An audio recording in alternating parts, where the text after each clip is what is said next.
Numbers पर बातचीत करने के लिए कंपनी के मैनेजमेंट हमारे साथ है। पहले नंबर्स की हाईलाइट देखें तो चौथी तिमाही में कंपनी का मुनाफा 2 गुना से ज्यादा बढ़ा है। आय में भी 13% की बढ़त रही है। एबिटा ग्रोथ 18% रही है और मार्जिन भी 1% बढ़े हैं। नंबर्स पर बातचीत करने के लिए हमारे साथ है कंपनी के एमडी और सीईओ सिद्धार्थ मित्तल। सिद्धार्थ जी नमस्कार, स्वागत है आपका। तो सबसे पहले तो जो नंबर्स रहे हैं उनका ब्रेकडाउन लेना चाहेंगे, कैसा परफॉर्मेंस रही है सेगमेंट वाइज आपकी बायोसिमिलर्स में, क्योंकि हमने देखा है एक अच्छी एबिटा ग्रोथ आते हुए दिखाई दी है। ऑल द रेवेन्यूज 8% नीचे रहे हैं वाई बेसिस पे। तो अगर थोड़ा सा एलैबोरेट आप कर सके इस पर्टिकुलर पॉकेट पर, प्राइसिंग पर या फिर मार्केट डायनामिक्स पर, जिसकी वजह से आपके रेवेन्यूज पर इम्पैक्ट आते हुए दिखाई दिया है। पहले मैं आपको नंबर एक्सप्लेन करना चाहूंगा कि बायोसिमिलर में इस क्वार्टर हमने 2463 करोड़ का रेवेन्यू किया है, कंपेयर टू 2358 करोड़ का फोर्थ क्वार्टर लास्ट ईयर का।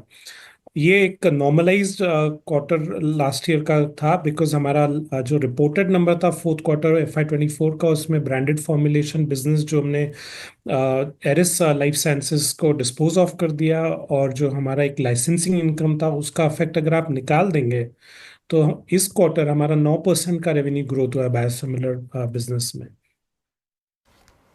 ओके।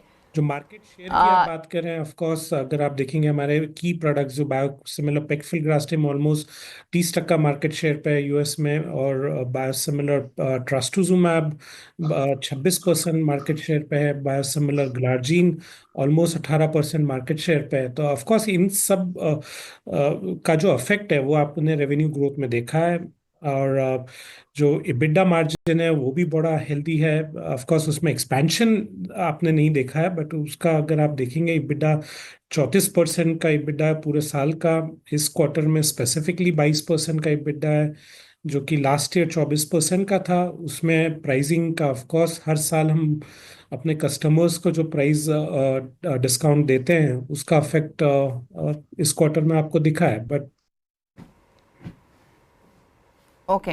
अच्छा, एक चीज़ और, अगर हम जेनरिक्स कारोबार को देखें सिद्धार्थ जी, तो सीक्वेंशियल बेसिस पे तो थोड़ा रिबाउंड दिखा है, लेकिन सालाना आधार पर परफॉर्मेंस थोड़ी सी सॉफ्ट ही रही है। क्या स्ट्रक्चरल चेंजेस आप कंसिडर कर रहे हैं ताकि ग्रोथ सस्टेन होती हुई दिखाई दे इस कॉम्पिटिटिव सेगमेंट में? जेनरिक्स में फोर्थ क्वार्टर में हमारा एक काफी इम्पोर्टेंट लॉन्चेस थे, जिसमें था जेनरिक लेनालिडोमाइड यूएस में, जेनरिक दासातेनेब यूएस में, और जेनरिक लीराग्लूटाइड यूके में। तो ये इस इन तीन लॉन्चेस का इम्पैक्ट के कारण 46% का ग्रोथ हुआ है। ऑफ कोर्स इसमें जो हमारा एक कोटा हमने इनोवेटर के साथ निगोशिएट किया था फर्स्ट लॉन्च का, वो हमने मोस्टली सप्लाई कर दिया क्वार्टर 4 में। तो ये आने वाले क्वार्टर्स में आपको इसका अफेक्ट नहीं दिखने वाला है, अगेन नॉर्मलाइज क्वार्टर होगा। बट अगर आप फुल ईयर के बेसिस पे बात करें तो 8% का जो ग्रोथ हुआ है जेनरिक्स में, वो फॉर्मुलेशंस बिजनेस से हुआ है। हमारा एपीआई बिजनेस भी ग्रो हुआ है। बट आने वाले साल में हमारे बहुत इंपॉर्टेंट लॉन्चेस आ रहे हैं, जिसमें कि लीराग्लूटाइड यूरोप में लॉन्च होने वाला है, उसका अप्रूवल हमारे पास ऑलरेडी है। और हम लोग एक्सपेक्ट कर रहे हैं कि अगले साल यूएस में दोनों लीराग्लूटाइड और जेनरिक कोपैक्सोन का अप्रूवल होगा, और उसके बाद ये ग्रोथ ड्राइवर बनेगा। अपार्ट उस इसके अलावा हमारे काफ़ी सारे ओएसडी ड्रग्स भी अप्रूव्ड है यूएस में, जिसकी लॉन्चेस अगले साल है। तो आप कंबाइंड इफेक्ट देखेंगे तो अगले साल हमारी आशा है कि हम लोग मिड टीन्स से हाई टीन्स में हमारी ग्रोथ होगी जनरिक्स बिजनेस में। ओके।